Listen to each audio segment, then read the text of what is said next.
নির্বাচন তো চলেই এলো, আর তার ঠিক আগেই কিন্তু একটা বেশ বড়সড় জনমত জরিপ সামনে এসেছে, আর এটা নিয়ে আলোচনা হচ্ছে প্রচুর।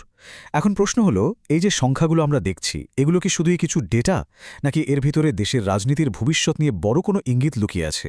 চলুন আজকে এই জরিপটার একেবারে ভেতরে ঢুকে দেখি বাংলাদেশের ভোটাররা আসলে কি ভাবছেন। তো আজকের এই বিশ্লেষণে আমরা কি দেখব? প্রথমে জানব জরিপটা কিভাবে করা হলো, তারপর দেখব সার্বিক ফলাফলটা কি। এরপর বিভিন্ন শ্রেণী-পেশার মানুষের মতামত, তারা কেন একটা দলকে পছন্দ করছেন, আর সবশেষে ওই যে সিদ্ধান্তহীন ভোটাররা, তাদের ফ্যাক্টরটা কতটা গুরুত্বপূর্ণ, সেসব নিয়েই কথা হবে।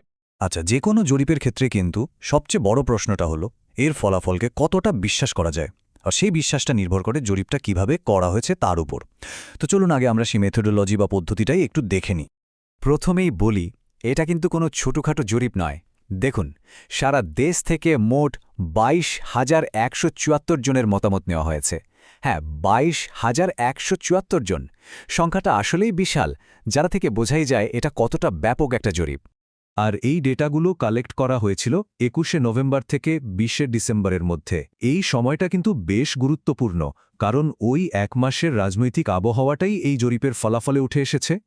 জরিপটার পরিসংখ্যানের দিকটাও কিন্তু বেশ সলিড। দেখুন, দেশের 64টা জেলা, 295টা নির্বাচনী এলাকা, মানে বলতে গেলে প্রায় পুরো দেশকেই কভার করা হয়েছে। আর এখানে 95% কনফিডেন্স ইন্টারভেল রাখা হয়েছে। এর সহজ মানে হল, জরিপের ফলাফলটা আসল ভোটের ফলাফলের খুব কাছাকাছি হওয়ার সম্ভাবনাটা অনেক হাই। আর স্যাম্পলগুলো নেওয়া হয়েছে 2022 সালের সেন্সাস ডেটা অনুযায়ী, যাতে দেশের সব ধরনের মানুষের মতামতটা ঠিকঠাকভাবে উঠে আসে। আচ্ছা, মেথোডোলজি তো বোঝা গেল। এবার তাহলে আসল কথায় আসা যাক, তাই না? যার জন্য সবাই অপেক্ষা করে আছে। চলুন দেখি জাতীয় পর্যায়ে কোন দলের পালে কতটা হাওয়া লেগেছে। তো সোজা প্রশ্ন, এই জরিপ অনুযায়ী জনপ্রিয়তার রেসে এগিয়ে আছে কোন দল? চলুন সরাসরি সংখ্যাগুলোই দেখে নিই। প্রাথমিক যে ফলাফলটা আমরা দেখছি, তাতে বিএনপি 34.7% সমর্থন নিয়ে সামান্য এগিয়ে। ঠিক পরেই আছে জামায়াত 33.6% নিয়ে। অন্য দলগুলোও কিছু সমর্থন পেয়েছে, কিন্তু সবচেয়ে ইন্টারেস্টিং আর গুরুত্বপূর্ণ ব্যাপারটা হলো, দেখুন, প্রায় 17% ভোটার এখনও ঠিক করেননি কাকে ভোট দেবেন। এই 17%ই কিন্তু পুরো খেলার মোড় ঘুরিয়ে দিতে পারে। তো প্রশ্নটা হলো, এই যে 17% মানুষ যারা এখনও আনডিসাইডেড, তারা শেষ পর্যন্ত কোন দিকে ঝুঁকতে পারেন? এটার উত্তর বের করার জন্য কিন্তু একটা বেশ আধুনিক টেকনোলজি ব্যবহার করা হয়েছে, মেশিন লার্নিং মডেল। মানে এই মডেলটা ওই সিদ্ধান্তহীন ভোটারদের অন্যান্য সব উত্তর বিশ্লেষণ করে একটা প্যাটার্ন খুঁজে বের করার চেষ্টা করেছে, যে তাদের ভোটটা শেষ পর্যন্ত কোন বাক্সে পড়ার সম্ভাবনা। তাহলে ভাবুন তো, এই সিদ্ধান্তহীন ভোটারদের সম্ভাব্য ভোটটা যদি আমরা মূল ফলাফলের সাথে যোগ করে দিই, তাহলে চিত্রটা কেমন দাঁড়াবে? পুরো ছবিটা কি পাল্টে যাবে? চলুন দেখি কী হয়। আর দেখুন, এই অ্যানালিসিসটা কিন্তু পুরো ছবিটাই বেশ খানিকটা বদলে দিচ্ছে। মেশিন লার্নিং মডেলের প্রজেকশনের পর বিএনপির সম্ভাব্য সমর্থন বেড়ে দাঁড়াচ্ছে 43.2%, আর জামায়াতের 40.8%। তার মানে ওই যে সিদ্ধান্তহীন ভোটাররা, তাদের বেশিরভাগই এই দুটো দলের দিকেই ঝুঁকতে পারে বলে মডেলটা প্রেডিক্ট করছে। অন্য দলগুলোর সাপোর্টেও ছোটখাটো কিছু পরিবর্তন এসেছে। ওকে, তো আমরা একটা ওভারঅল ছবি তো পেলাম, কিন্তু আসল মজাটা তো লুকিয়ে আছে ডিটেলসের মধ্যে। রাজনীতিকে আরও ভালোভাবে বুঝতে হলে ডেটাগুলোকে একটু ভেঙে চুরে দেখতে হয়। তো চলুন এবার আমরা বয়স, এলাকা আর শিক্ষাগত যোগ্যতা দিয়ে সমর্থনটাকে ভাগ করে দেখি। তরুণদের ভোট মানে ইউথ ভোট সবসময়ই একটা গেম চেঞ্জার। আর এখানে দেখুন, 18 থেকে 29 বছর বয়সীদের মধ্যে জামায়াতের সমর্থন কিন্তু সবচেয়ে বেশি, 33.6%। বিএনপি এখানে দ্বিতীয়, 28.6% সমর্থন নিয়ে। ব্যাপারটা খেয়াল করুন, এটা কিন্তু জাতীয় ফলাফলের থেকে একটু অন্যরকম, তাই না? ওখানে তো বিএনপি এগিয়েছিল। আচ্ছা, এবার যদি আমরা গ্রাম আর শহরের ভোটারদের আলাদা করে দেখি, এখানেও একটা পরিষ্কার ভাগাভাগি চোখে পড়ে। গ্রামের ভোটারদের মধ্যে বিএনপি সামান্য এগিয়ে, আর শহরের ভোটারদের মধ্যে জামায়াতের সমর্থন কিছুটা বেশি। এই যে গ্রাম শহরের একটা বিভাজন, এটা কিন্তু বাংলাদেশের রাজনীতিতে বেশ পুরনো একটা ট্রেন্ড। শিক্ষাগত যোগ্যতা দিয়ে দেখলে আরও ইন্টারেস্টিং একটা প্যাটার্ন পাওয়া যায়।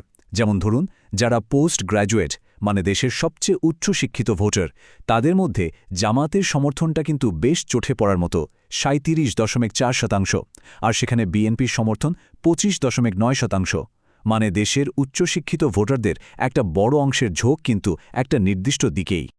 এতক্ষণ তো আমরা দেখলাম কারা কোন দলকে সমর্থন করছে, কিন্তু আসল প্রশ্নটা তো হলো কেন করছে, মানে পছন্দের পেছনের কারণটা কি? চলুন এবার সেই কারণগুলোতে একটু ডুব দেওয়া যাক।